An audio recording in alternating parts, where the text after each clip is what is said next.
to the place where danger waits, and it's bound to forsake me. So stupid mind.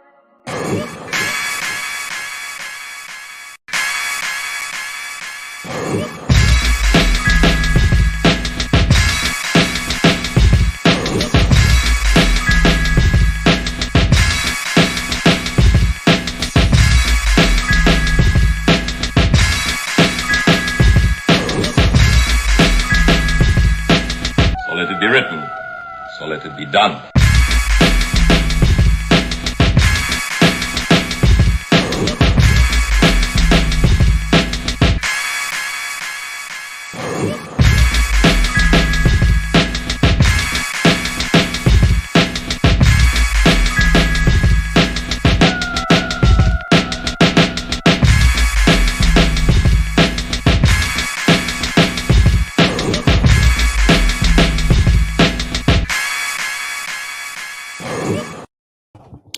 Peace and blessings to everybody out there. How y'all like me in my purple?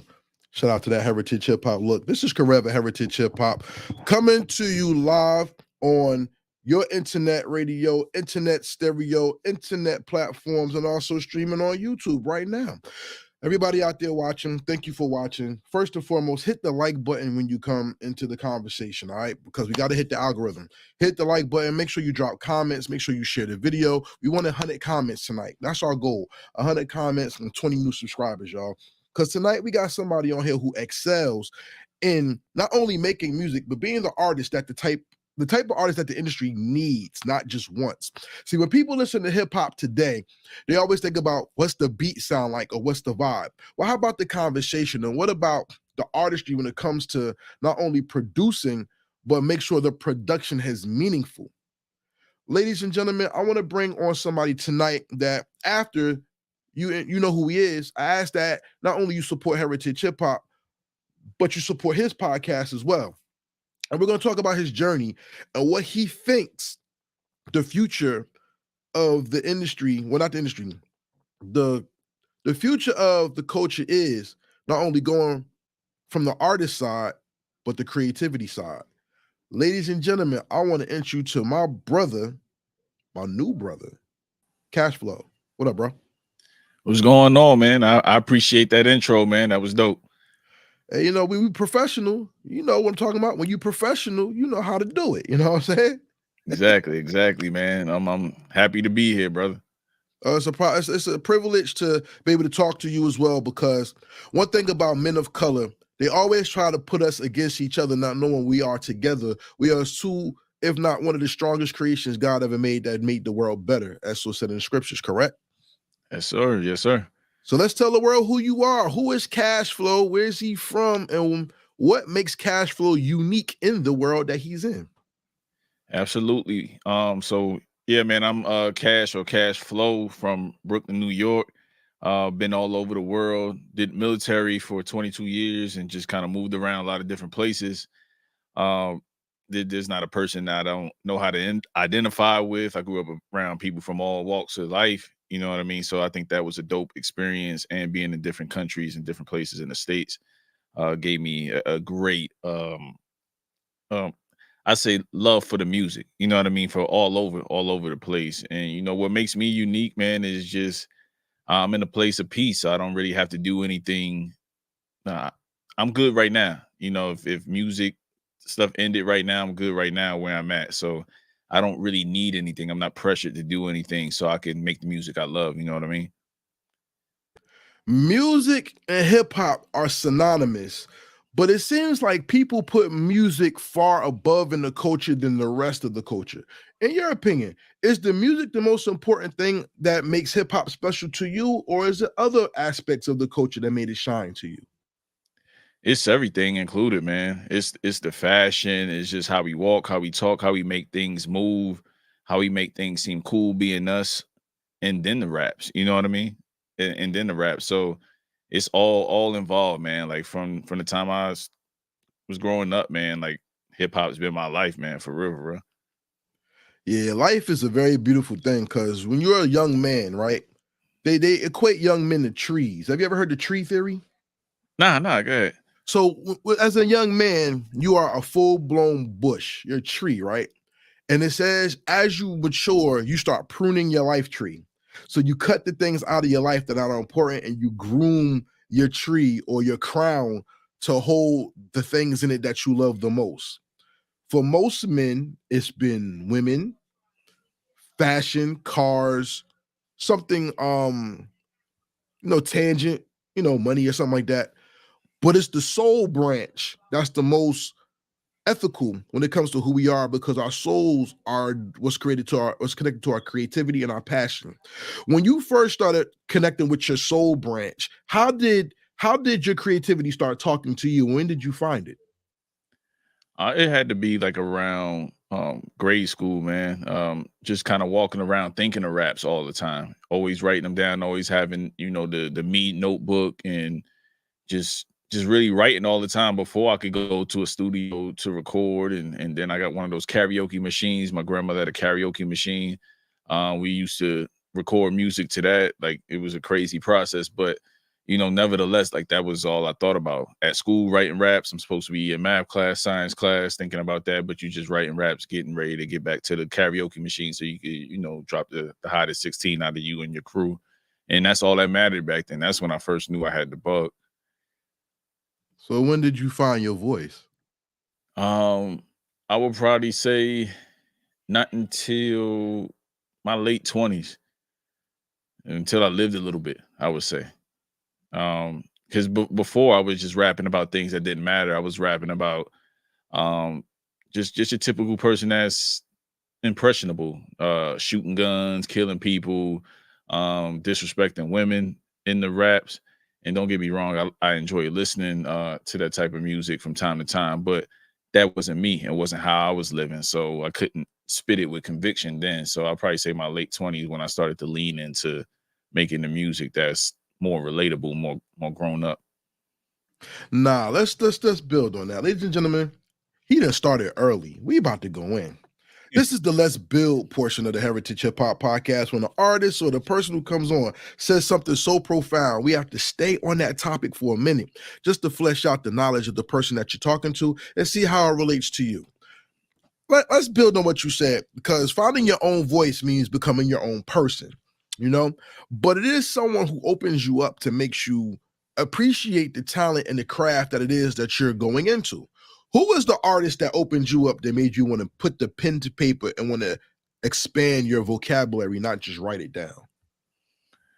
I probably say it had to be a combination of Big and Nas.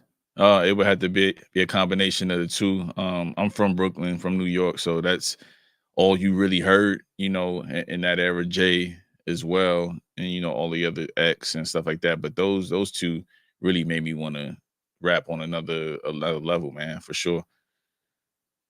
I'm gonna keep it real. Me, the first MC that ever made me want to rap was Ice Cube. It was something about Death Certificate and America's Most that had me like, God damn, you know what I'm saying? Like, yeah. Someone could rap something about life and you could relate. What was the song that made you look outside and say, what he rapped about, I see because I live it? Everyday Struggle, from Big. You know what I mean? Just like kind of, even though when you grow up in the hood, man, and have everything, but you go outside of the hood and you see how the other side of the world lives, you kind of can identify with, even though you don't support the homie on the block doing what he needs to do to make sure his family and he eats, you kind of understand. You know what I'm saying? When you look at the different dynamics and what are afforded to us and then other people in different neighborhoods, it was kind of like, Everyday Struggle was just one you could really identify with, and with Big being pretty vulnerable. That's like one of my favorite Big songs. Mine as well. I like the remix with Nas and Jodeci too. I really want to show you. That showed another side of how deep those lyrics was with a different beat and harmony. You know what I'm saying? Yep. And you being able to travel, you traveled the world, correct? Yes. Yep. You traveled the world and got to see struggle and hip hop and hip hop's influences, whether it was called hip hop or not, on different soil. For me, when I went down south, I remember T.I. had a song called I'm Just Doing My Job. You familiar with it? Yeah, one of my favorite T.I. joints. Yeah, see, and you already know what he's talking about, why people from the block do what they do is because if society didn't give them the chance to be great with the skills that they were supposed to be given in school, they were going to take them skills to make sure they eat somewhere else. Big Pun also said it. Talked about one of his I think it was Capital Punishment. He's talking about how his man's or his cousin was committed suicide, and he was a great mathematician, and he could have used that from the block but he wasn't allowed to the boardroom. When you travel and seeing the influences of what could be poverty or music or something in other aspects, how did you appreciate hip hop by being somewhere else and then coming home and holding tight to the hip hop that you are, not just what you've seen? I just think just by seeing the reaction, like I've been at hole in the walls where megastars that are Kendrick, that are Nas, Most Def been in, where it's just an intimate setting. Like they don't probably perform in those settings when they're back in the States, but when they're overseas, they're there. And you ask me what's the difference? It's the fan engagement, the fan interaction, how much they know the lyrics, how much old merch they have. Like they're really students of the game and probably know more than a lot of people in the States that take hip hop for granted because you live it, you know it. You breathe rap music. So one comes, one goes, one comes, one goes. There's a legend comes, legend goes. Like, so you're not really, you don't, and you see it often, or you choose not to, depending on what you do with your time. So when I was overseas, all the different places I went to, if they had a concert where one of my favorite artists were coming, I went just, and part of my thing was to people watch and see how much the words that those artists had affected people worldwide. You know what I mean? There's a line that goes, I respond to you, you respond to me, you the crowd, and I'm the MC. And KRS-One said, an MC talks to you about your life while a rapper just talks to you about life. One thing about life that I know from a creative standpoint is most people don't understand you until they listen or they really hear you. What was the bar that you heard that made you hear yourself more clear? Damn, that's a good question. I can't point to a particular bar, but whatever it is that makes me speak to my truth, those are the songs that I feel the most. If I'm talking about things I've done wrong and making amends with my children by being around in different places, you're not always available to go to all their things. You're not always available to wake up and take them to soccer practice because you may be deployed, you may be overseas serving. So it was just like different lines like that. Or, as a man, we don't talk to each other about like, yo, dog, you kind of hurt my feelings in this interaction, in this engagement. Hey, you didn't show up for me on this. I showed up for you this in this way, and this was my moment, and you didn't show up. So it gives me the opportunity to gather my thoughts and say exactly how I feel. So you don't ever have to second guess how I feel. I'm the type of person to measure a lot of times and cut once, as opposed to just a whole lot of chit chat about nothing. I kind of sidebar that, and I want to know what you feel about this. If it wasn't for hip hop, mental health would be at the rock bottom in the Black community, especially with men. Do you agree, and why? Yeah, I agree. Just based on just so many people saying this is their therapy. This is well before the mental health push overall in our society. So yeah, everybody says that this is one of those things that really helps them to maintain, because if they didn't have it, they don't know where they'd be with their thoughts. You know what I mean? And then sharing them with other people who have similar stories, or at least can empathize with your story, is huge. I know how it feels to wake up fucked up. Pockets Pockets broke as broke as hell, hell, another another rock to rock to sell. sell. Y'all know the song. But imagine things like that not being exposed to the world. And then it's so theater for men to fight through poetry, but when the man cries for help, that's when the show stops and the man gets ignored. How deep is it for you as a man to know that with a pen, you could change the world with a thought, and also with a pen, you can heal a mind with a line?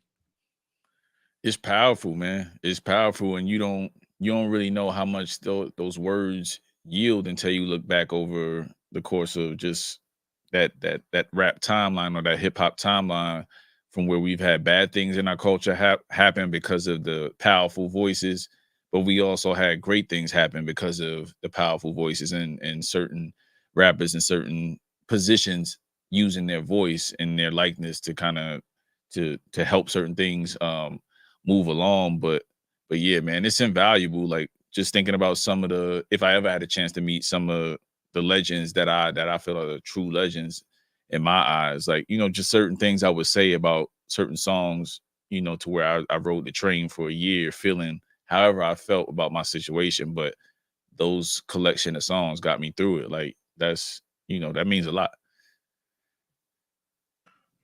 I was listening to QG Rap, Streets of New York, not too long ago, right? And that's one of the most graphic songs that talked about the pain of the inner city, right? Then you had Nas with New York State of Mind or Project Windows. You had Biggie with Everyday Struggle. You even had the Bushwhackers, Caught Up in the Game. 3 different verses about one person in the story.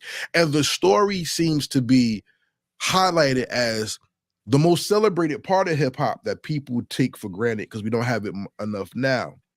If you had to sum it up, what is the hip hop story for a man to tell, and how does he find the correct way to express his story when he picks up that pen to tell who he is to the world?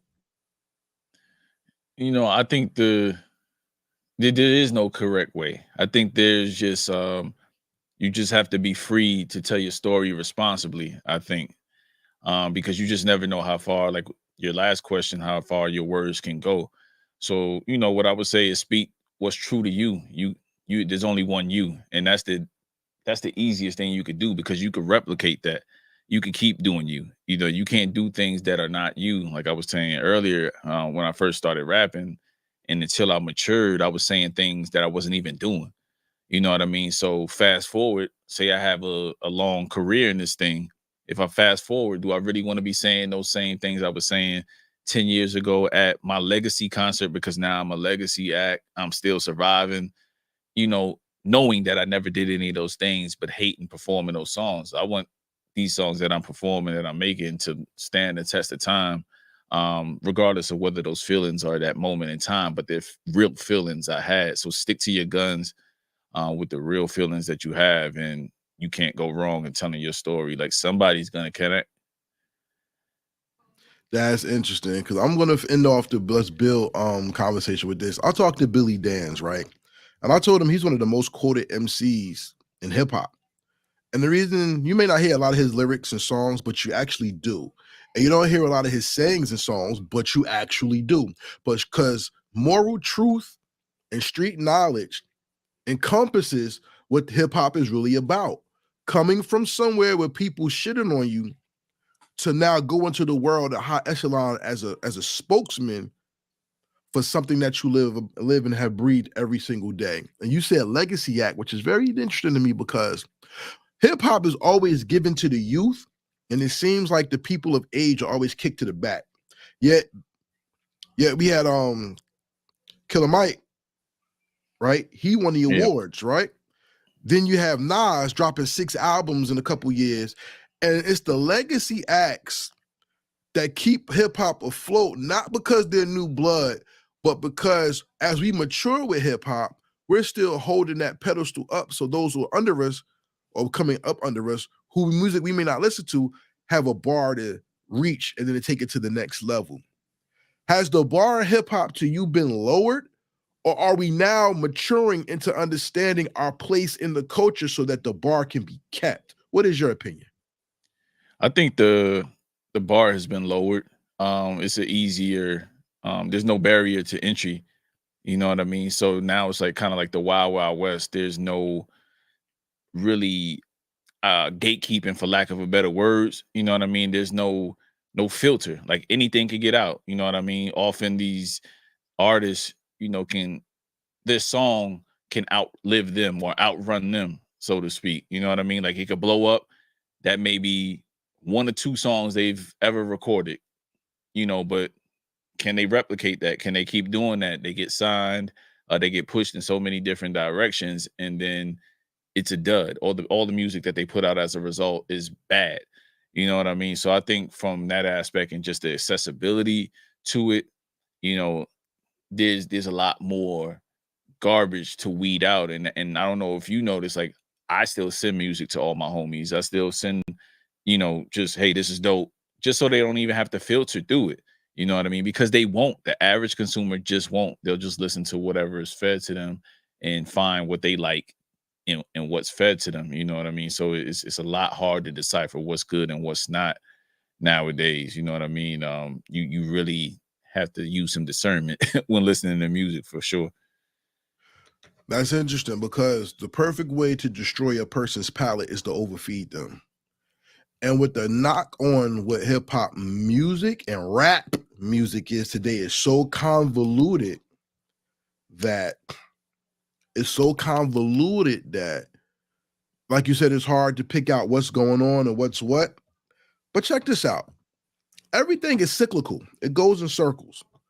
We are back in the demo era of hip hop. The only thing, like you said, that makes a difference is that in the demo era, because we have free access to the entertainment, that not only did it get cheapened, it's not as held as special as it once was. So you have people who gatekeep, who now we see are going through trials and things like that for holding people back or doing nefarious things to keep on top of the game. We've even seen in the West Coast, Dom Kennedy and them had an issue with Snoop, because Snoop and them told him, we didn't feel it's your time yet, so we stopped y'all. So we could y'all could be put out the right way. And they was like, well, who's do you say it's the right way? Right. So in relation to what you said, being that it's the demo era and now everything is freely accessible, do we really need gatekeeping, or do we need mentoring to make the culture what it could be? If not, if you said the bar got lower, do we need mentoring to keep the bar up or to put it back where it could be or make it better? Yeah, but I think it's so difficult in that gatekeeping, or that buffer zone was the A&R, back in the days, to where they would sit with that artist and curate that project from start to finish. And then the executive producer would kind of come in and they would, it would be a lot more hands in a pot. Right now, I'm in here, I work alone. You know what I mean? For the most part, I have my people that I send the music out to, but for the most part, the things that I feel strong about are 95% me and 5%, my team and the people that are going to give me the real, so I think that A&R piece and that, just growing artists, artist development isn't there at all. You know what I mean? So having that buffer would be great, but it's difficult because not a lot of people want to invest in that. They want to invest in a sure thing. Shout out to Maximus1318, says, I have a hard time giving anyone new a chance. I'm very biased with my hip hop. It's basically 80s, 90s, and some 2000s, which is understandable, but there are credible artists out there that are making good music. Yeah, it's a lot. Here's one of them right here, and we're going to talk about that. And we're also going to go and talk about the direction of the culture moving forward. How y'all like how we build it so far? That was the Let's Build section of the Heritage Hip Hop Podcast. Yes, we have different parts of the show, so make sure y'all hit that like button and come into the conversation. Everybody on Instagram, what's going on Instagram? Join us on YouTube, and everybody that's listening to this on Spotify and Apple Music, make sure you subscribe and follow us, because great shows like this happen quite often, and we want you to join us. My man Cash, let me ask you this question. Hip hop has been in a state of emergency since its beginning, because we talk about the pillars of hip hop, but the number one pillar in hip hop to me is poverty. Do you agree? And why such? You say the number one, that just kind of why we started making hip hop, and just the early songs was just basically what we saw, the poverty. Yeah, I think that would be an accurate statement on, broken glass everywhere. Yeah, just those opening lines right there. Yeah, I would say that there's some truth to that.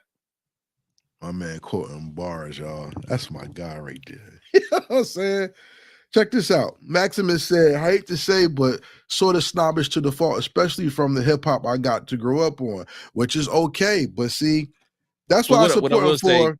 What I will say to that comment, though, when we grew up, I grew up in the 80s and 90s and stuff like that. There was a lot of bad stuff there, too. We often don't take the time to realize how many garbage rappers there was out in our era too. You know what I mean? Oh So yeah, it was difficult. A lot of music did come out then as well. We had a lot of different options, like we do trash, now. But it was a lot of trash then. You know what I'm saying? So I trash. think now you could do the same things. You could still look for it. You can still associate yourself with certain hip hop platforms and kind of get your fix there because there's a lot of dope artists that are doing it. Miss Music came over from IG. Thank you, sis. I appreciate you. Make sure you subscribe to Heritage Hip Hop Podcast and also the Blank Canvas Podcast, which you're gonna talk about a little bit. But I want to say this also though, because your input is very important to these comments. We want 100 comments tonight, everybody. Please. His input is very important to these comments because whenever it comes to hip hop, especially in Black culture, so-called Black culture, because our love is the most powerful weapon against the hatred the world gives, we are always put against each other instead of embracing each other. It's always, that's old, or I don't like that because these young people this. I hate when older people tell me, I don't listen to y'all hip hop music because all y'all talk about is guns and violence and sex and drugs. And I say, okay, but y'all had songs like First You Buy Yourself a Shotgun Now, Shoot them till they run. What the hell were you talking about? You see what I'm saying? We have all these criticisms about each other. And God bless Steve Harvey, who said, we don't know nothing about love because all we know about is shooting and killing, but they have people who can really sing. I love how they always put those conversations on the youth. And I'm not saying, even as youth, we needed guidance. You remember Calvin Butts was destroying CDs in the street, which was interesting, but whatever. We always had that again with each other. And we're always taught that men and women are opposite sex. But if you look at the definition of oppose, that's what oppose means. When we're complementary, which means we come together. If people in hip hop truly came together, what do you think the future of our industry would be under the guidance of complementing instead of opposing? I think, man, if we came together, we could accomplish a lot. Like I think one of the things I watch on I think it's like Joe Budden's podcast, and they brought it up a lot over the course of the couple of years. And I think Nori brings it up too, is like a union type of thing and organizing something like that, just especially for our legends that you'll see a lot of our legends not doing too well. I think recently we saw the good brother Keith Murray suffering, online. And, it was a lot of jokes on it, man. Like just getting older, man. Like it's sad to see, you know what I mean? Some of your legends do that. So I would think starting organizations like that, not being predatory to each other, you know what I mean? In terms of just, you keep on hearing the same stories about artists getting jerked left and right and not being, it's the negotiation things, you know what I mean? We keep doing these same, I think for lack of better words, I think it's like draconian type of deals to where, okay, I mean, it happened to me, so I got to do it to you. No, you could do fair business and that be just square business right there, and give the person that's coming behind you a better chance and opportunity to succeed. So I think it's just like that framework changing, as we get into certain positions. Like we know better, but we still do the wrong thing or allow certain people to do the wrong thing. That's kind of what we're going through with the brother Diddy right now. I don't know whether he's guilty, innocent, or anything like that, but if it comes out he's guilty in any way, shape, or form, like he has a lot of people, I gotta believe, aiding and abetting that type of activity. You know what I'm saying? Especially the negative side of things, the behind the scenes things that we don't see. If you don't do this, then I won't do this for you. You know what I mean? And careers derailing off of simple stuff like that. Well, just remember this, bro. In the Bible, it says that the people didn't target Christ for death until he destroyed the business in the churches or in the synagogues, when he flipped over the tables. Business has been the number one thing that has destroyed humanity in all aspects. The number one religion in America is what, sir? You got me. Greed. Because even people in America pray to God for money, which means money is their true God. We have a lot to think about and talk about in this conversation, ladies and gentlemen. Thank you for joining the Heritage Hip Hop Podcast, but we will be back after this commercial break, and stay tuned. Hey, Redman is in the building, of course. Jersey's finest, all about them bars, marijuana smoker. Hey, PSA announcement. I need everybody go support. That's right, support my fucking state, my city. Heritage Hip Hop, a New Jersey media source that celebrates New Jersey hip hop worldwide. Facts. And we are celebrating our legends right here, Jersey, baby. Please subscribe to Heritage Hip Hop on social media. That is Heritage Hip Hop on social media. Jersey, you know I love you. Jersey, you know we got bars and we got music and we got legends all day. And if you believe in Jersey and you love Jersey like I do, support that Heritage Hip Hop on all social media platforms. This is Redman and I approve this message. Salute to the GOAT for that shout out. Yes, sir. Yes, sir. Appreciate it. So let's go on to Kash Flow, because if understanding what the culture is, you said you were already putting the pen together, so you've put out music. Tell me about what it was like putting your music out for the first time, and now when you hear your music, the effect it has on you when you see people or enjoy your sound.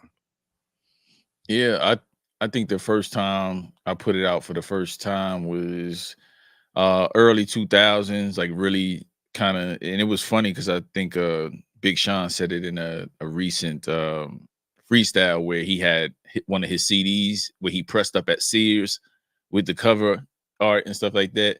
Kind of has something similar to that, except for my pops had a CD machine at the house, so pressed that up, wrote everything on there. It wasn't all fancy, had a cover for it on the outside, but no liner, and just kind of getting that initial feedback from people that I went to school with or just people on the block. That was dope because it was a local thing, just people saying that you could rap. And then moving fast forward to everything being on streaming, you know what I mean?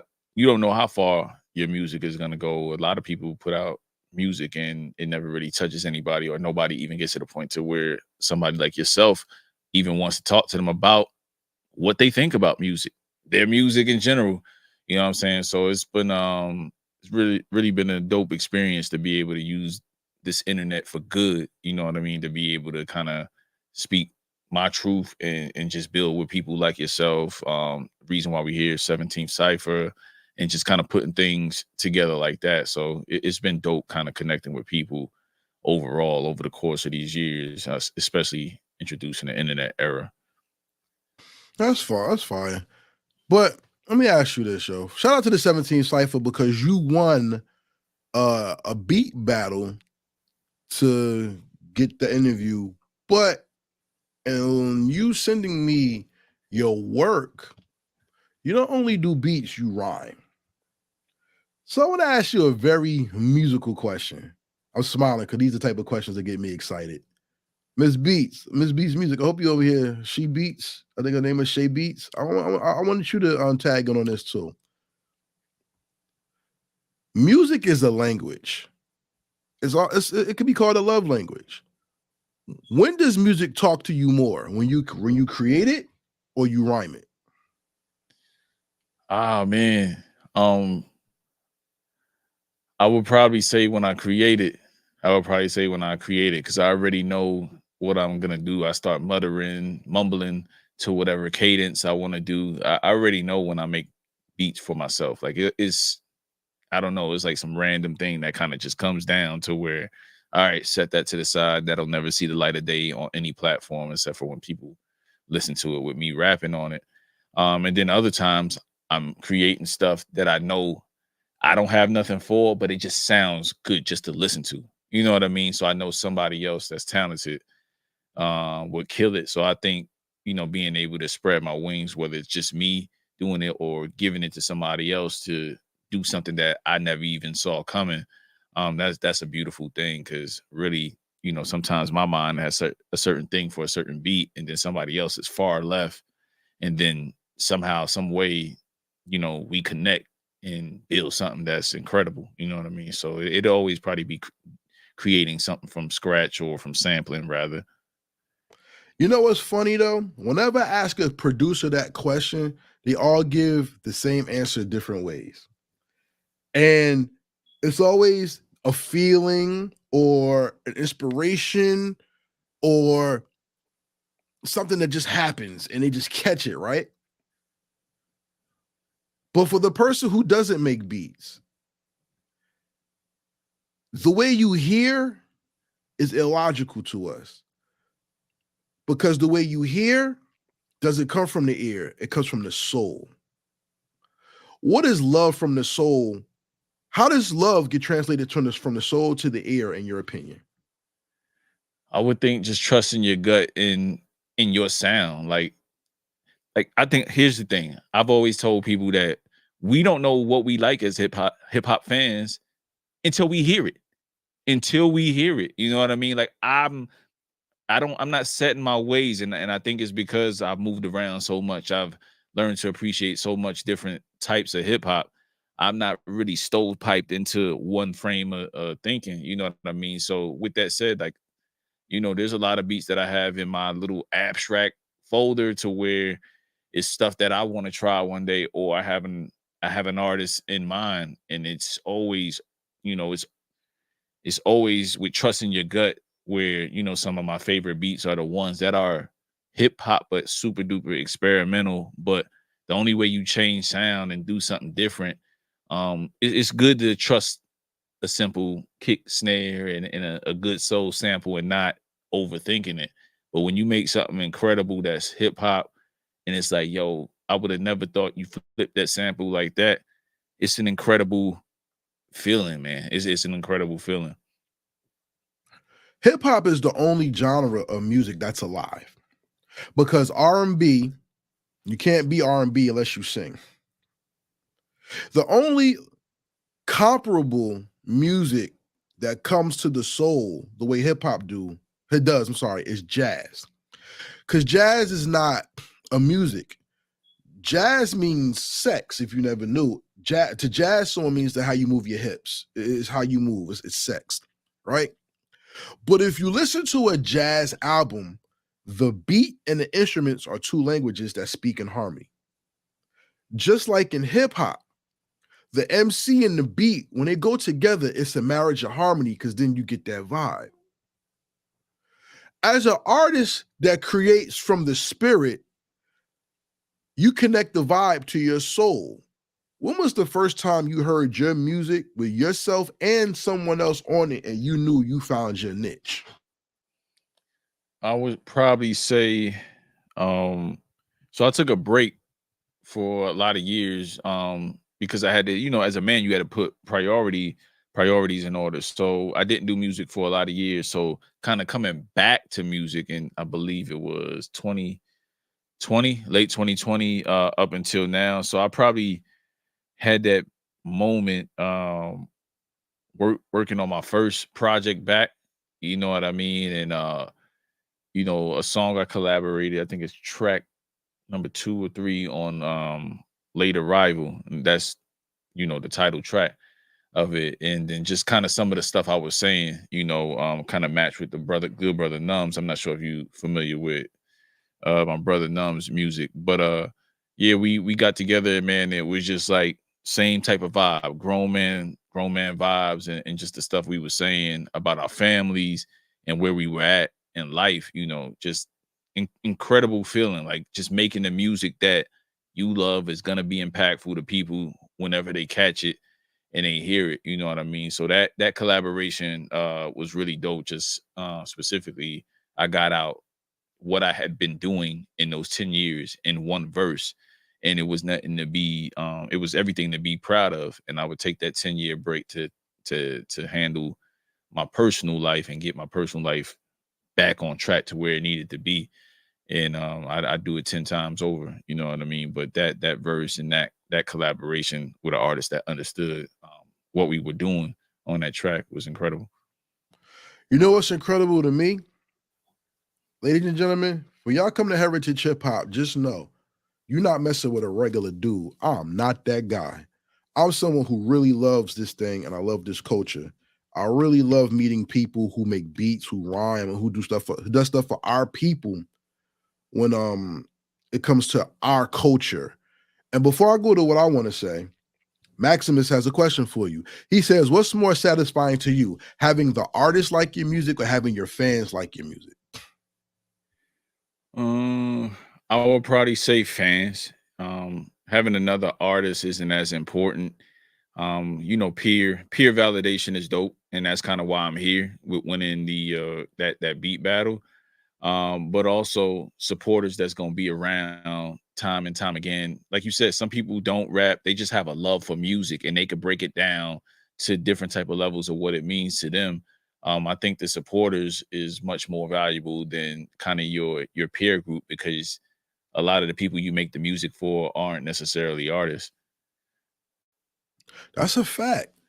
And art is something that's very intricate to me when it comes to hip hop, because like I said, people always focus on the music, but we're so much more. Your project Decorating Time was really enlightening to me.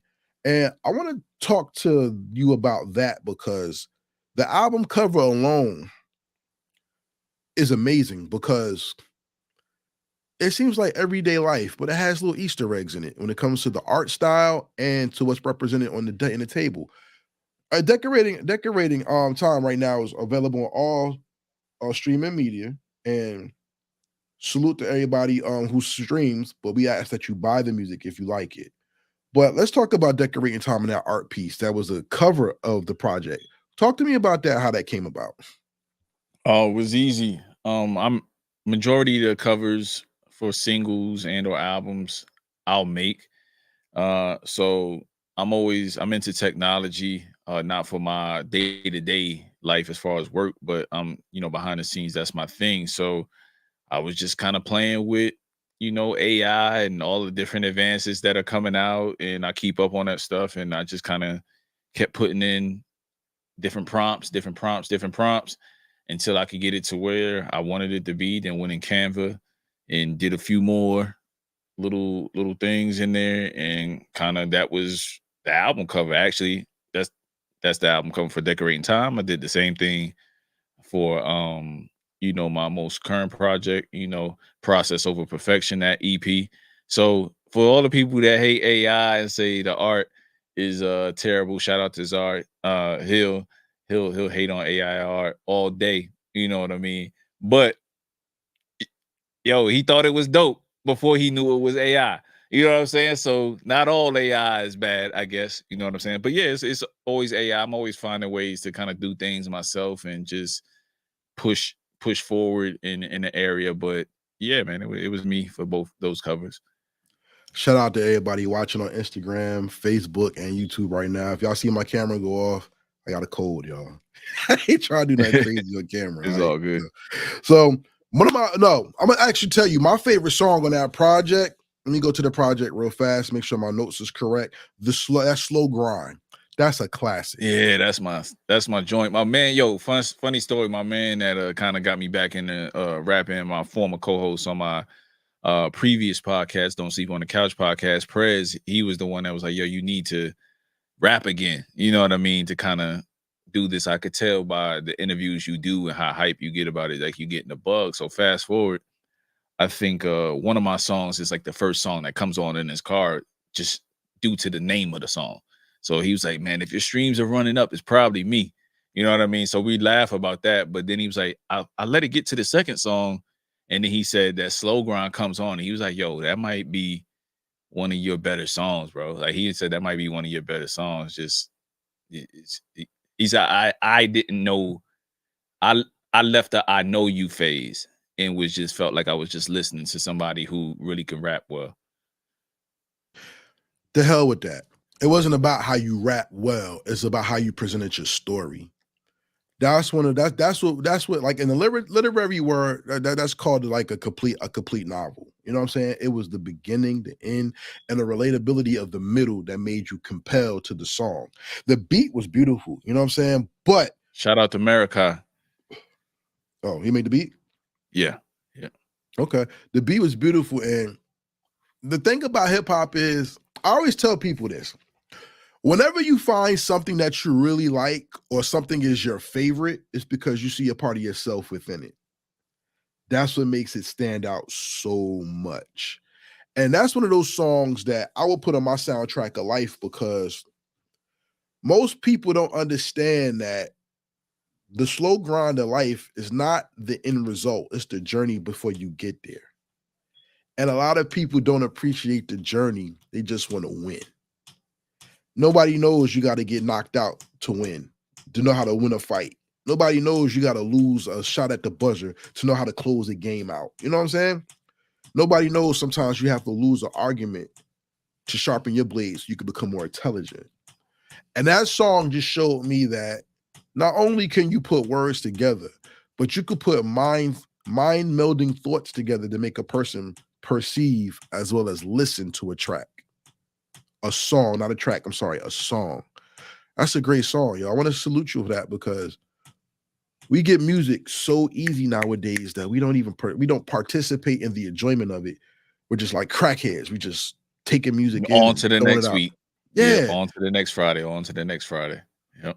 So when you have a song that you hear somebody say those type of things to you, as an artist, how do you respond to that?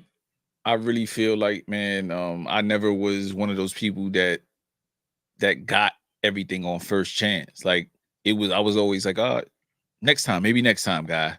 You know what I mean? And not a lot of things work on first chance for me. So that slow grind and just, remaining steadfast in whatever you're doing, whether that's your degree. Okay, you got four years to get your degree. Now you got to start breaking it down in quarters so that you can manage your advancement. If you want something, you know what I mean, it starts with step A, finding the source material to study for and kind of setting aside a plan. But even then, even once you have everything that you have, you ready, you have a certification, and I'm talking about just a normal person here, you know what I mean, you still may get knocked down, you still may not get the job, you still may get to run around, and you kind of just have to just trust that the things that you're doing and the things that you're building, that you're learning, is going to prepare you for something. You know what I mean? Whether you're faith-based or whether you're just kind of a positive mindset, you know what I mean? So that's what slow grind was, because everything that I got and that was owed to me, I got, you know what I mean? But it wasn't all at once. I had to learn how to balance money well. I also had to learn how to not balance money well in my younger life. I had to learn how to love a woman and how to not love a woman, and to learn to appreciate a woman when you're talking about on the romantic side. I had to learn to find my voice in a boardroom and learn when to fall back a little bit in the boardroom and learn how to move in that room, that professional life. So with all those things said, man, it's just like, the slow grind is just kind of my story. It is what it is, man. And anything that does happen for me that's easy, fast, and quick, I'm even more appreciative to that stuff. Ladies and gentlemen, that song is that slow grind off of the Decorating Time project by Kash Flow. But he has a newer project out right now, which is called Process Over Perfection. He has 2 songs I want you to talk about today, because they seem like sequels to that song. Manifest Destiny and Owe Me Nothing were standouts to me. Tell me about Manifest Destiny and why that, or how that came about, and vibe with me. Yeah. So again, like I told you, when I'm sitting here and I'm making the beats, it's very seldom to where I go from making the beat. Now I'm getting over here, setting up the mic, plugging everything up. I'm about to rap to it. And then, soon after that, I'm about to get it to a tolerable mix so that I can kind of start going through my process of listening to it. Oh, I should have said this here. So long story short, those are 2 of the beats that I knew were going to be just for me. I wasn't going to send to anybody. And, the Manifest Destiny is just kind of everything coming together. Like I bought my first beat machine, I think in the summer of 2020. I didn't really touch it for real till 2022. So, kind of everything aligning, the beat starting to sound right, me starting to trust my sound, and everything was just kind of like, all right, you stuck with it these last couple years, the music thing, now everything's coming together like you envision. You know what I'm saying? You're starting to kind of have your own sound and develop your own sound. So that's kind of like manifest destiny in a nutshell. And Owe Me Nothing is really having these conversations behind the scenes with other artists, other creatives from other all walks of the nature, talking about that age old thing to where your own family don't follow you, your own friends that know that you make music or know that you podcast don't support shit, but better share Club Shay Shay stuff, or will share Killer Mike winning his Grammy when you may have just won a beat battle and they ain't retweet, share that, ain't DM you nothing. You know what I'm saying? Like it's just like, but you know me. You know what I mean? So after having those conversations so many times with different creatives, it got to the point to where, man, these mofos don't, I mean, they don't owe me nothing. My wife don't owe me nothing. My none of my close family. This is my passion. This is my love. I owe me the satisfaction of it all. And if I'm satisfied with what I'm putting out, then it's gonna resonate with everybody else. So the time that you're taking with me, appreciative, here in this interview. You know what I mean? Like, but you don't owe me shit. After this interview, you ain't gotta big me up and you've done your part in our meeting. You know what I mean? Like you took an hour out of your time to listen to my music, break it down and have an intelligent interview thus far. You know what I mean? So, but you don't owe me nothing past this. You've done your part. And that's kind of really what it is appreciating what people do for you and appreciate when they do listen, because 9 times out of 10, your people are rooting for you. You know what I mean? They just don't know how to show it. And you got to show them.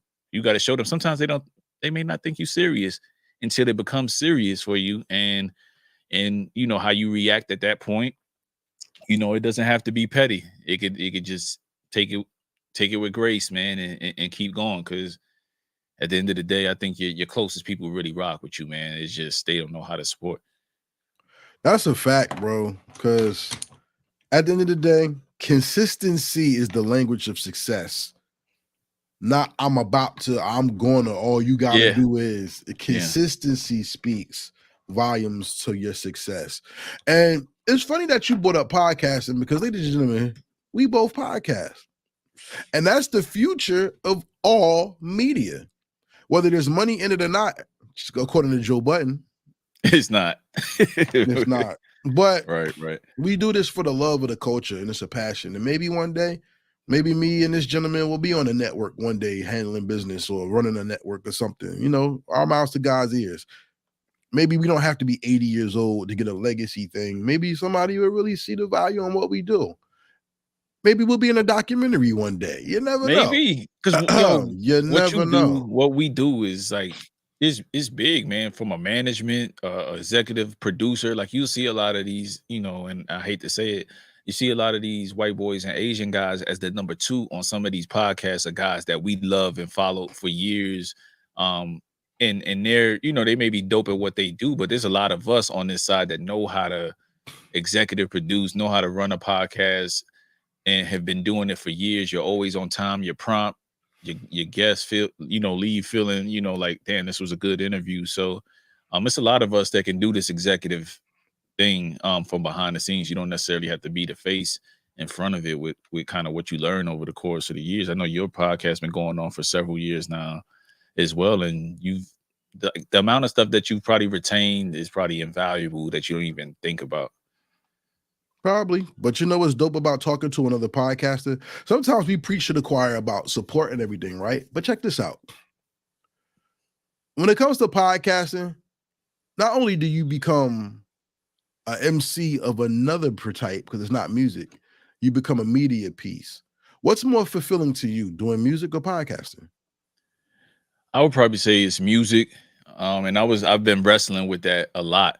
You know what I mean? Because I do enjoy meeting new people. I do enjoy talking about, when I find dope music, man, I just want to talk about it. Like, that's just my natural instinct. So I found countless artists. I've worked with some of those artists once I transitioned back into the music. So the music comes first for me, but I definitely love what I do. Else, I wouldn't podcast if I didn't want to, because it takes up a lot of time, man. Hey man, you know what pisses me off? I'm gonna be honest with you. I gotta get blunt now. What Oh pisses yeah, me I got a off? lot of things that piss me off about the Yeah, podcast. we're But not, go we're ahead. not going to do that. We're not going to do that though. We're going to celebrate this music and you as an Yeah. artist and a podcaster. But what pisses me off is you got people in your market that know you, that say, "Yo, I love what you do," but then they don't want to come on your show because your numbers ain't high, or they don't want to send you Yeah. music so you can showcase it. And other people are charged like, "Yo, I got charged $7,500 to appear on another person's podcast," and I'm Charge. like, I don't. Yeah, Yeah. it's a big platform. I'm not going to say what it is. But it was a big platform. It was like, yo, for $7,500 non-refundable, all you gotta do is just pay us, get your ticket. You will be on syndicated television. You will do this, you will do that, but you gotta pay that 75 and get your own what's the name. And I was like, nah. Yeah. You know what I'm Yeah, it's saying? not juice ain't worth the squeeze on that one, player. But for you'd be like, just come on, let's talk about your music. And then people be like, nah.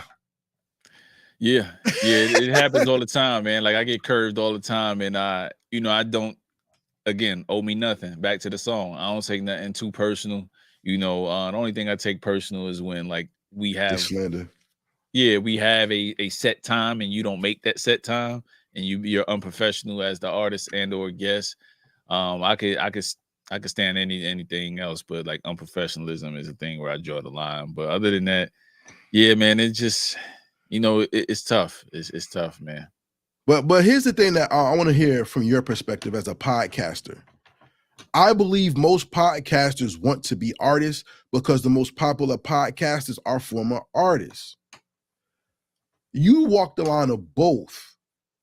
Tell me, what is the fine line of both? How do you strategically make it a successful thing to navigate both at the same time? Just remaining a fan, remaining a supporter of several other artists. That's the main thing. I think that at times, you could lose yourself in taking yourself too serious as far as making the music, producing and stuff like that. I always kind of like to think, and I don't know if this is a bad way to think, but I think like, man, don't nobody know you, man. Don't nobody know your music, don't know your production, nothing like that. You know what I'm saying? So when it comes to doing this podcast, leave that at the door. Like the person that's coming on may not even know that you do music. They may not even know that I podcast. They're just coming on because they want to, do an interview for a project that they feel strong about.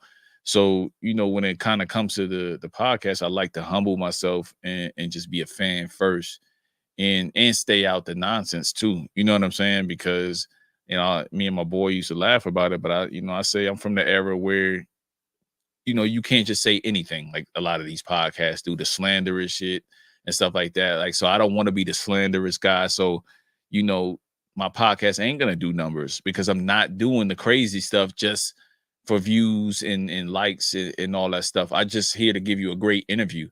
And if I give you a great interview, hopefully you're an artist that appreciates that and you'll tell other artists and I'll eventually work my way up, the chain of popularity, so to speak. You know what I mean? But I'm again back to slow grind. I'm willing to go that route.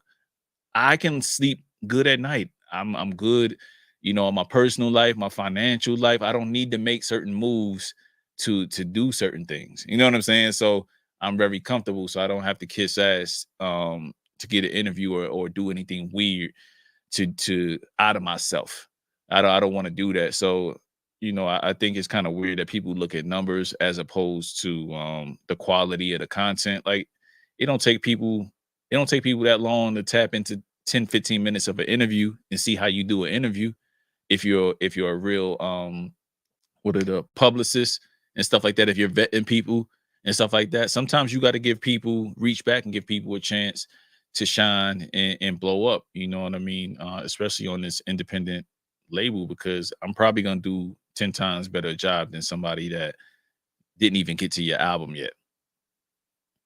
And rule number one, by Cash and by me, there's no manscaping over here. So keep that to yourself. We do not do that. You know what I'm saying? We don't do that stuff. Yo, I appreciate this interview, man. We got to the hour mark, so we're going to start unwinding this down. But before we do, I have another part of the show that's called Stand on Your Square.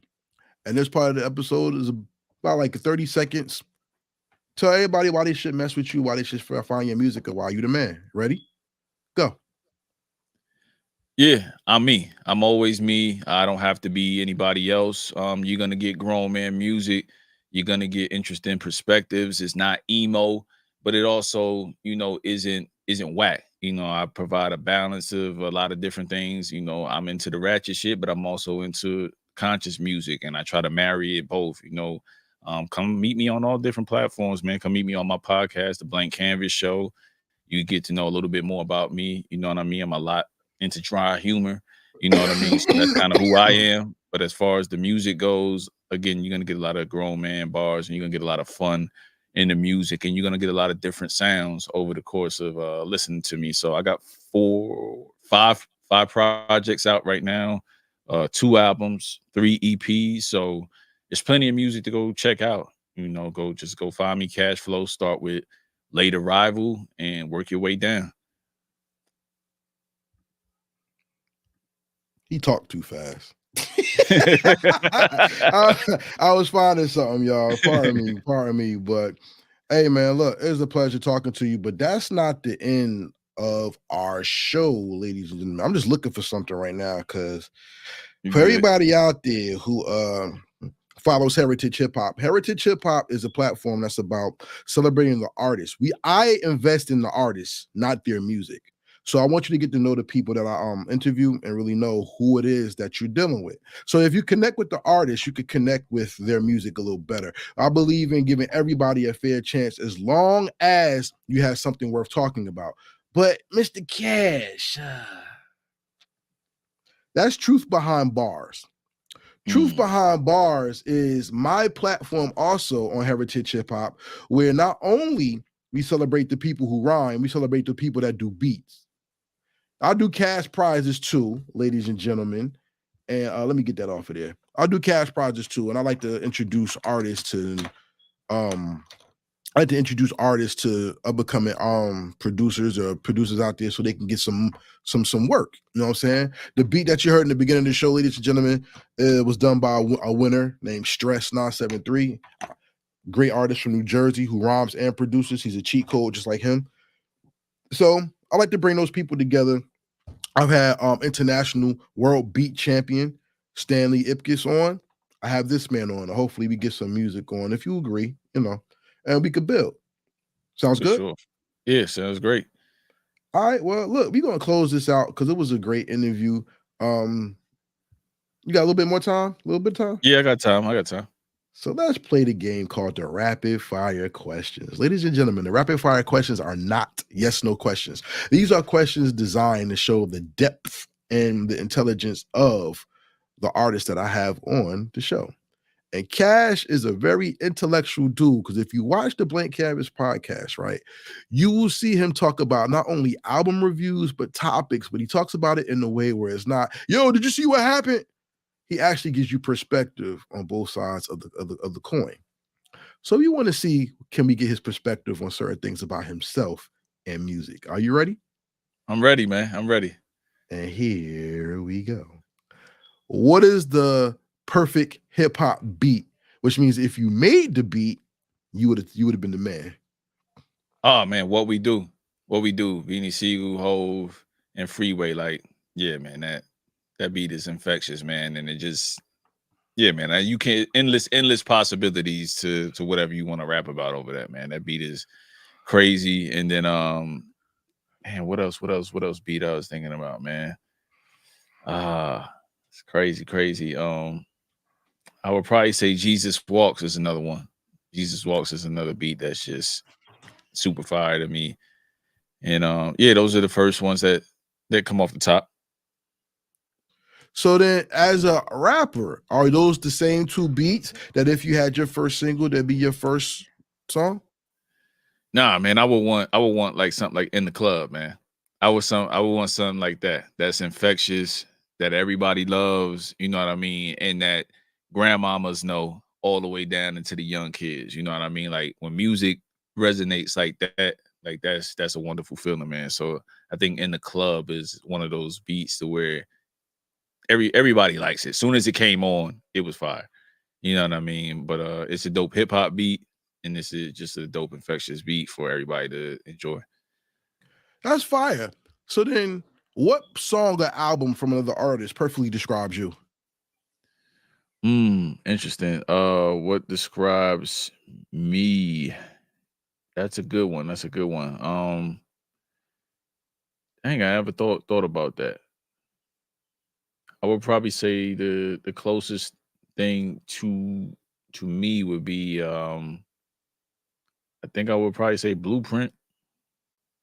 Ho's Blueprint. Please tell me how you and Ola Jovito go together. Hey man, it's just I think just the soulful beats and just the sound selection, like that's something I would rap over. I probably wouldn't say the same things, but when it comes to things that I would rap over, like every last beat on that album, I definitely would touch in some way, shape, or form. So it's not what he's saying necessarily, is what I would do. That's how I approach it. I like that, yo. That's dope. Let me ask you this question. As a podcaster, there's things that hip hop has not talked about. What do you think are the conversations that we need to have that artists may not be willing to talk about, or maybe people are scared to open themselves up to on the podcast?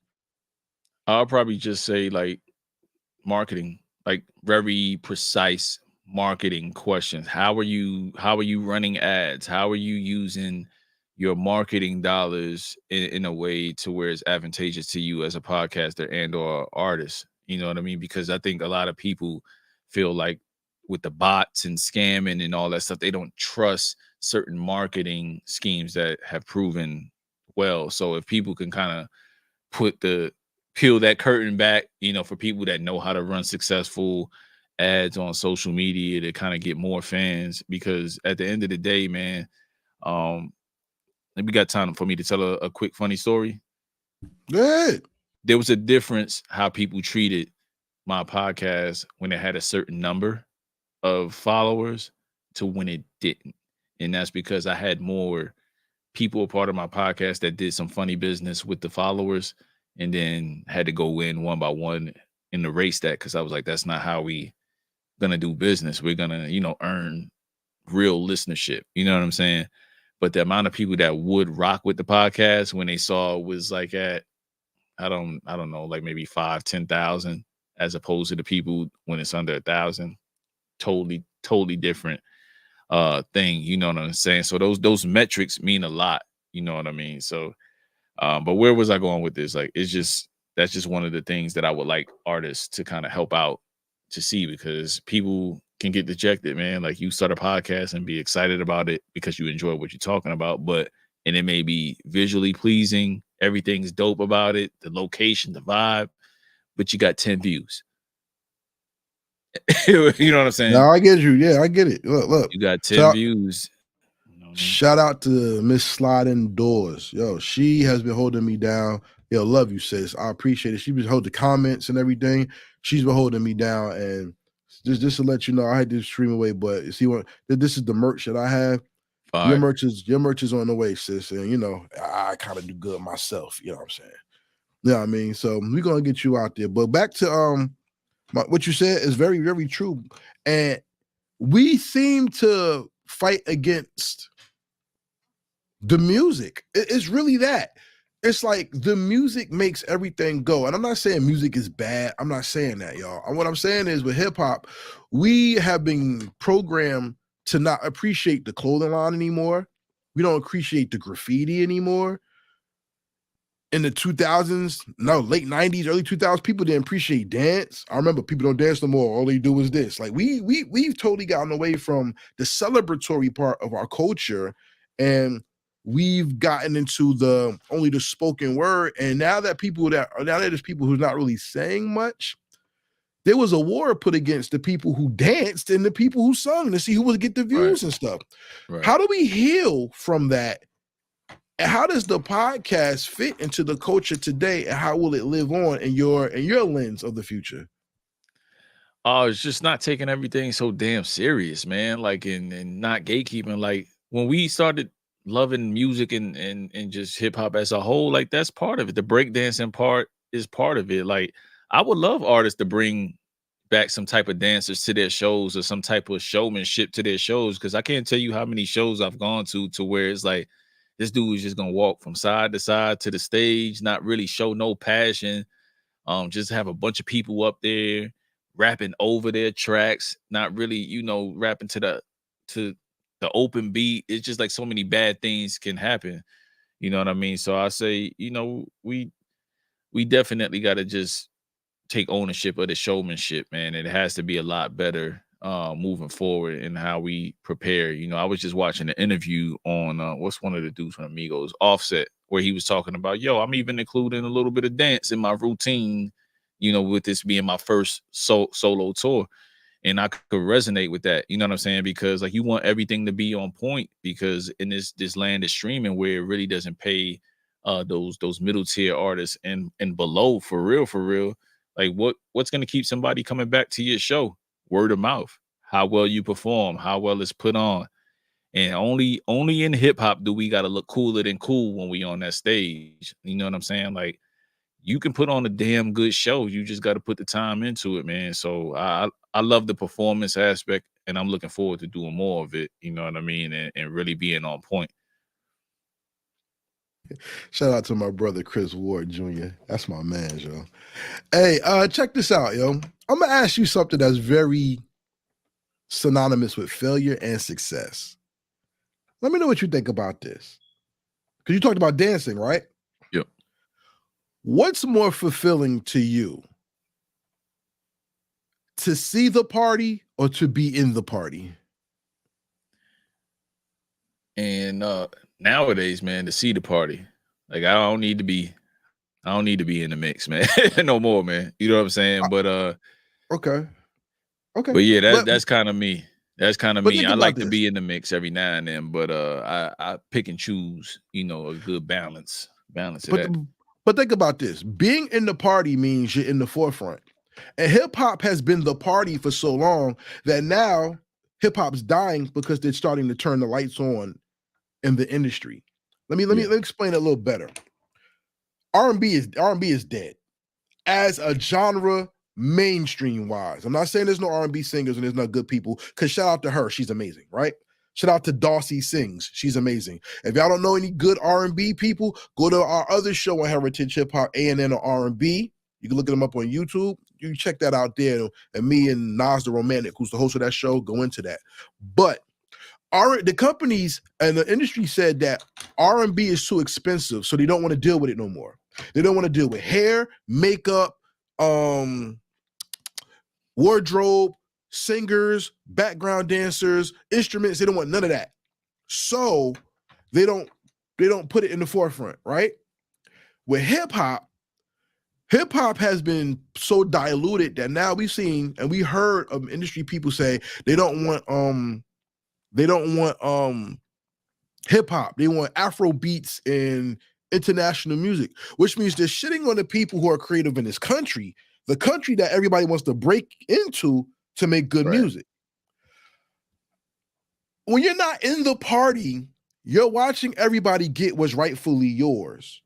But when you're in the party, it seems like people are effectively keeping people out of the door so they can't join you and make the party more fulfilling. What is the balance in music that we have to get to where not only we're seen, we're heard, and we get to achieve longevity, not fight for the right just to be heard that one time, in your opinion? I think we got to make spaces for creatives to kind of all shine on different levels. I mean, I think this podcast is one step, you know what I mean?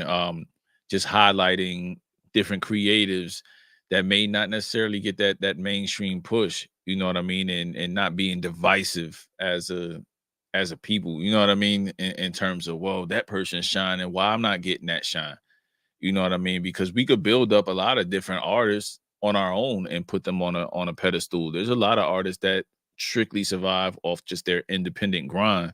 So I would say pick those artists that you like, go to their local shows, buy their merch, spend with them like whatever you can support, you know what I mean? But the main thing is just kind of supporting those people, because if you don't, then it's going to be difficult for them to continue on because they they have to work a regular job. They have to work a 9 to 5. They have to still do the same things to put food on the table. So I think that's the what everybody should be charged with. That wants to find that dope music, that wants to find people to support. Because I don't think that the industry is necessarily going to change anytime soon. It's a business. It's not a artistry. You know what I mean? The music is the art. The business side of it is the business side of it. So they have to sell some things, and then you have to meet somewhere in the middle to find where you fit in that ecosystem that's not necessarily destroying you as the artist. You know what I mean? But with more good music and more leverage, with more good music and more fan following, you have leverage. You know what I mean? So I would say continue to kind of go out, leave the internet, because the real world is a real place, and make real connections with real people, so that you can kind of expand your brand, so that when you do come to the table, you can change things. But for independent artists, like you're gonna have to work 10 times harder just to kind of even have a seat at the table. You know what I mean? Or just be in the right room. So it kind of starts with the artists, and then also, the supporters. Like, if you like some shit, share the shit, buy the shit. If they have merch, they have a website, you have no idea, as a person that's buying it and that's supporting it, that how many artists don't even have that set up, don't even have an infrastructure to have that set up. So for the ones that do, the ones that seem like they have their shit together, their websites look good, everything looks right, support the person that is working hard and making good music. You know what I mean? And you could push that person even further than you even realize. If they're having a show, pop out.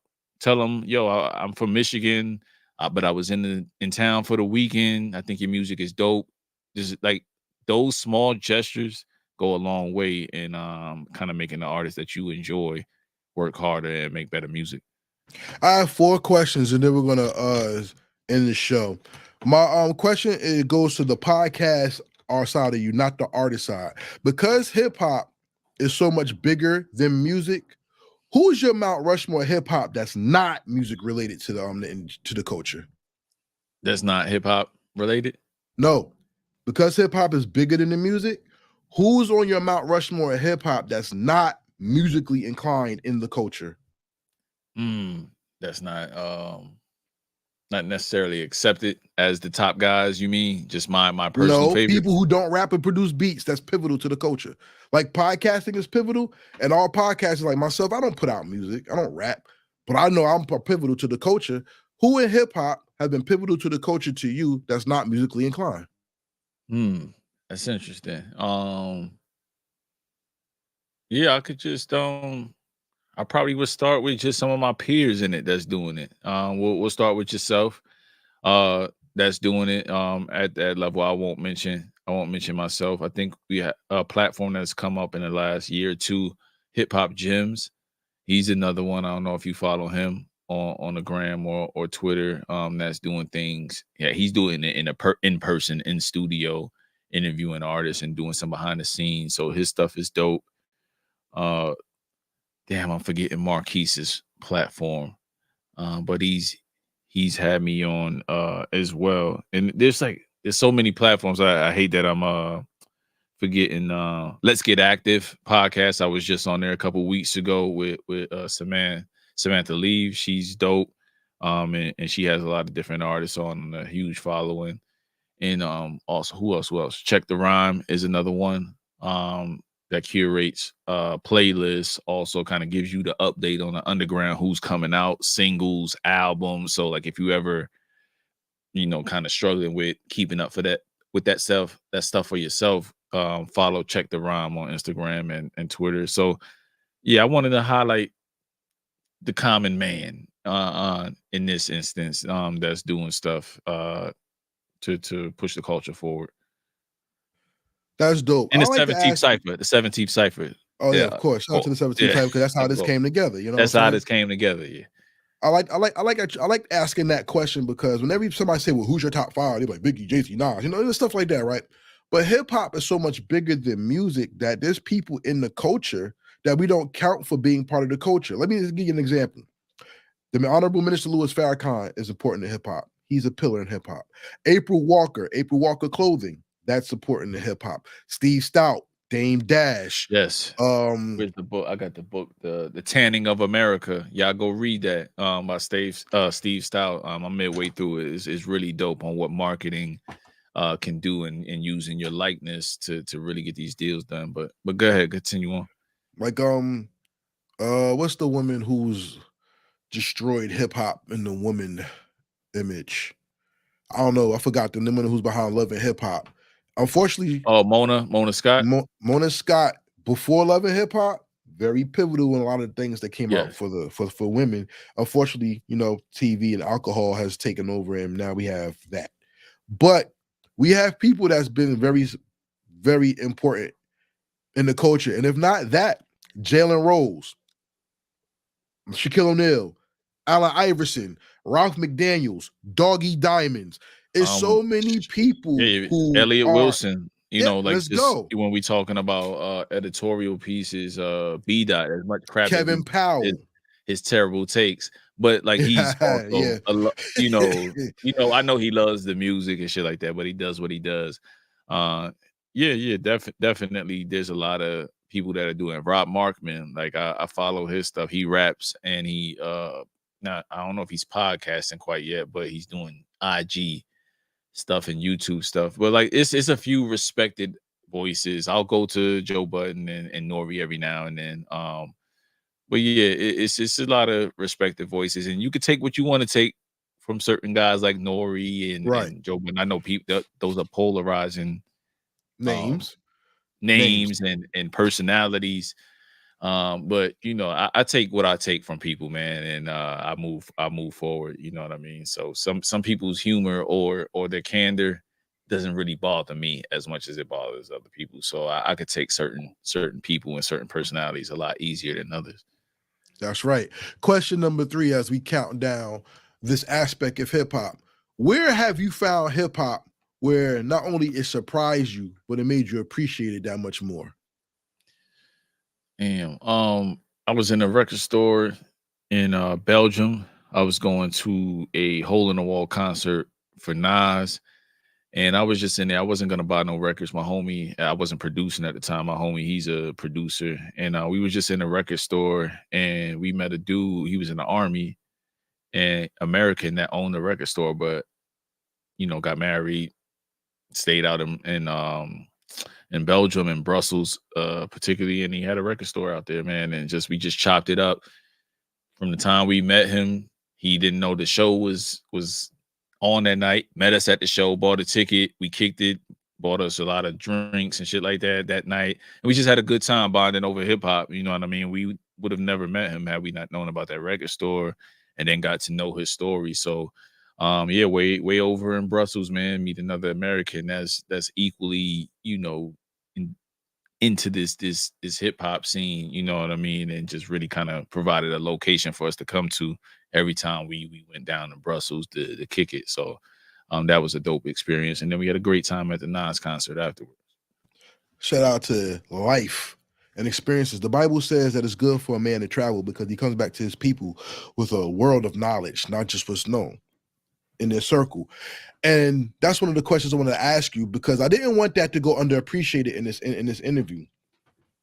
If you could show the world hip hop from the United States, and if you could show the United States hip hop as to the world, what would you show both so that we could both appreciate it equally? What artists or what people I would share? Hip hop. Man, that's crazy. I would probably just bring some of my favorite albums. I would also bring some of my favorite movies to somebody that didn't really know, much about hip hop. If we're kind of going from that standpoint, and really just teach them, just kind of some of the pillars, the rhyme schemes, why this person is dope. Just kind of like not a curriculum, but like kind of something like I would imagine Ninth Wonder does, because I know he teaches a course at college. Like I would have something similar to that, different little artifacts that I have that I've personally collected, and just little anecdotes, and just kind of give my own wisdom on these different type of artists, acts, and different eras of hip hop that I actually lived through and can speak to.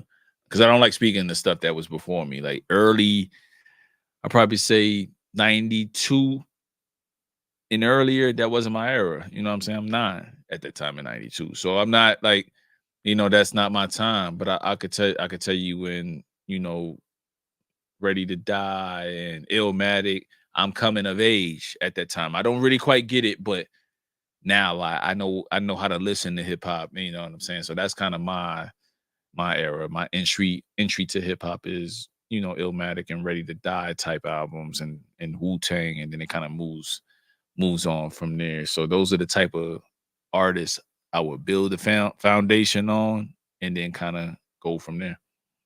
Shout out to you. Throw off question. How did you like being on the Heritage Hip Hop podcast, and would you recommend us to anybody else? Definitely would, man. The energy is amazing. That's half the battle, is kind of keeping your energy up. Shout out to you. I know you were sick, and the people don't know that, so you pushing through it. I've had to do that a lot of times, so definitely value your showmanship and you keeping your spirits up with being down. And I definitely would recommend other artists. He's listening to the music and asks interesting questions, and the energy is always good, man. So if I could refer you to anybody else, I would probably say rock out with my man. I think there's few albums that are out right now or stuff that's coming out that you could check out. My man Numbs has a project. Kill Ali and Furious Styles have a project out right now. If you haven't checked that out, I think Rome Mallory is coming out with something. Who else? Know It All. He's coming out with something pretty soon. And these are just guys that I see promoting their stuff out there, man. So, but yeah, go check those artists out, man. I just wanted to leave with that. And if you could get them on the podcast, or if I could help out by any way, I would love to do that. Oh no, send me their music and tell them hit me, and we going, we on it. Because guess what? The challenge, ladies and gentlemen, I have to pee on his podcast. Yeah, we gonna do this the right way. Oh, we gonna do it. I hate talking to myself. So I'm gonna have a few subjects on there, and we gonna get to it, man. So for sure, I definitely love to have you on. Oh, no doubt, because that's what I definitely want. Because, ladies and gentlemen, I'm not about me versus him or whatever. Unionizing is just good relationships, and if I can have a good relationship, can I put my podcaster hat on? Good. Right. You want to ask me a question? I'm gonna ask you a question. That's a first. Let's go. All right. So we major, players in the game. They doing, they saying some things. Kendrick is saying some things. Where do you see this going long term? You know what I mean? As far as Kendrick kind of really coming out, saying what he needs to say, being very direct. I love a good hip hop beef, specifically with guys that are not dangerous. In this light, it's all those guys. Who do you see winning this war of words in the long term? All three of them, and I'm gonna tell you why. Because Drake does not make diss records. All three. No, all three. I'm gonna tell you why. Because if you look at hip hop for what it is today, this is not the 90s. There is no big three. That's bullshit. This is the 80s. There's a lot of talented people out there that you either recognize or not, and they're all there.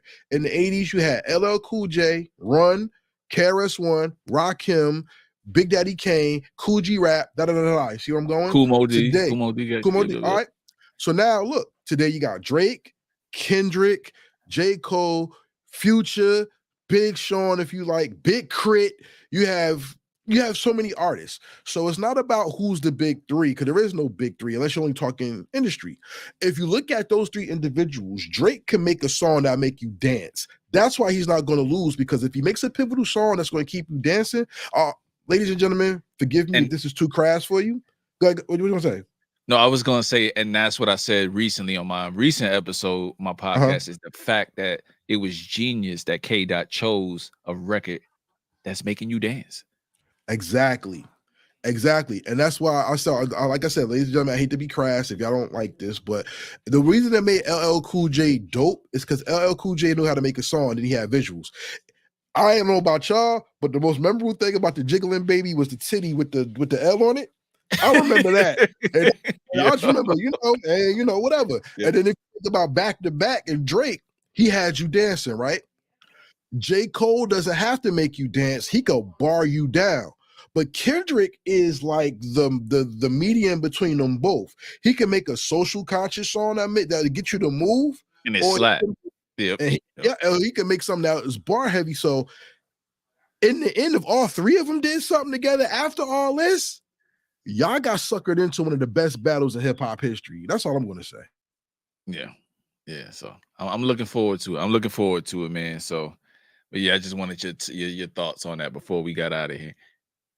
And shout out to that titty, the jiggling baby. Yeah. I was like, man, I'm sorry, y'all, but yeah, women, y'all beautiful. God made y'all the most eloquent things on the earth, and I appreciate y'all.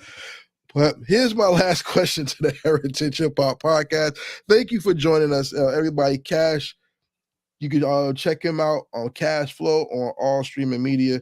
My man has some good music out there. Make sure y'all support good music. Stream it to like it, but if you love it, buy it. And if you like it to love it, buy it as well. Because we want to put money in his pocket, and we also want to make sure that you're giving him the love that will give you the opportunity to get more if you really enjoy his music. You see what I'm saying? The last question I have for tonight is 500 years from now in the Hip Hop Hall of Fame, Kash Flow is going to be down there. And in that Hall of Fame, we're going to have a red button on the wall, and your hologram is going to come out, and they're going to hear your music. They're going to hear your podcast. They're going to get your story, and you're going to inspire people 500 years from now. My question to you is, what is the legacy you left behind that made the world better because you did hip hop? Always cared about people first, and always cared about being my authentic self, which is one-on-one. So my story is my story, and hopefully it helps you. You know what I'm saying? And I always took care of my responsibilities. That's kind of really the simple way I want to be remembered, and that's what's gonna resonate in the music and everything that you hear from me moving forward. So that'll be the lion's share of it. Everyday life, everyday struggle, something that could get you through, your normal day to day. That'll be something that I'll be remembered for 500 years from now. And more.